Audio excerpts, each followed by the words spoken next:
I guess what makes AMP-X very different is the whole system approach to addressing the challenges of the energy transition.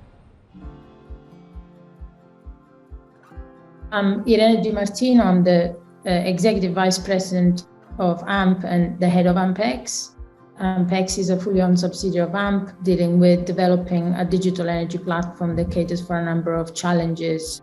The strategy of AMP-X is to, first of all, deliver value for AMP assets, but also developing a number of other solutions to address challenges in a systematic manner that the energy sector has been facing.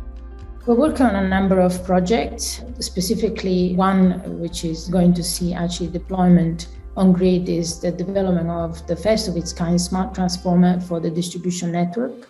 The next 12 to 18 months are going to be really exciting for AMP-X because we're going to be seeing the deployment on grid of our smart transformer, first of its kind, but we're also going to see the expansion and the growth of our already existing in commercial operation virtual plant solution. So I think the next 12 to 18 months will see the full commercialization of the AMP-X solutions and the growth of the existing one already in operation.